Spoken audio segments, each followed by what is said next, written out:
Wala akong kaalam-alam na ikinasal na pala ang ka-LDR ko. Minsan kahit anong tiyaga mo, kahit gaano ka pa ka-loyal at katapat, hindi pa rin sapat. Yung akala mong ikaw ang hinihintay, ikaw pala ang naiwan. Yung akala mong ikaw ang pinili, ikaw pala ang naiwasan. Ganyan ang kwento ko. Ganyan ang sakit na dinadala ko ngayon. LDR kami. Ako dito sa Pilipinas, siya sa Canada. Matagal na silang nakabase doon. Pamilya nila, trabaho niya, buhay na unti-unting naiba sa buhay namin dito. Pero kahit ganon, pinili pa rin namin ituloy. Mahal ko siya at pinaninindigan ko yon araw-araw. Hindi ako bumitaw kahit ilang ulit kaming nagkaalitan. Kahit ilang ulit akong pinanghinaan ng loob dahil sa distansya. Sabi niya, kaunting tiis lang, love. Pag nakaluwag na, ikaw naman ang susunod dito. Pangako niya yon at ako, kapit lang. Kahit pagod na, kahit mag-isa sa lahat ng mahalagang okasyon, kahit kailangan kong ngumiti, kahit may kulang, tiniis ko. Hindi ako naghanap ng iba. Hindi ko siya ipinalit. Pinagdasal ko siya gabi-gabi.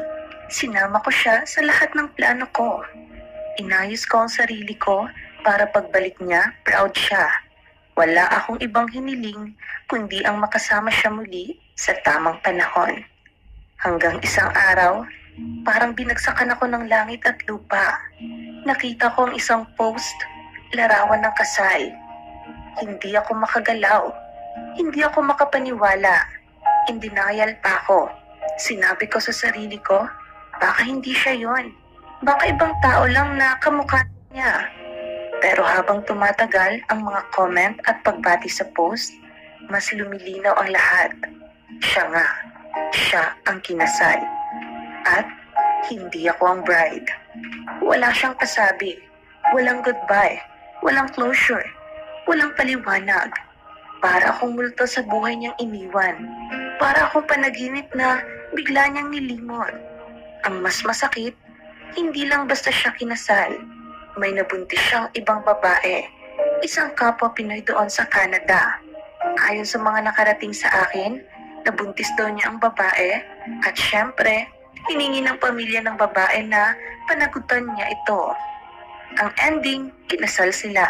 Madalian, hindi raw planado, pero mabilis, tahimik, palihim. At ako na minsan tinawag niyang future, naiwan. Hindi lang basta iniwan. Parang hindi man lang ako naging parte ng buhay niya. Naisip ko tuloy, habang ako nagtitipid para makapagpadala ng simpleng regalo tuwing monthsary, siya pala may ibang kinakasama. Habang ako nilalaban ng tukso rito para manatiling tapat sa kanya, siya pala may ibang iniiyakan sa ibang kama. Saan ako nagkulang? Bakit hindi niya ako kinausap?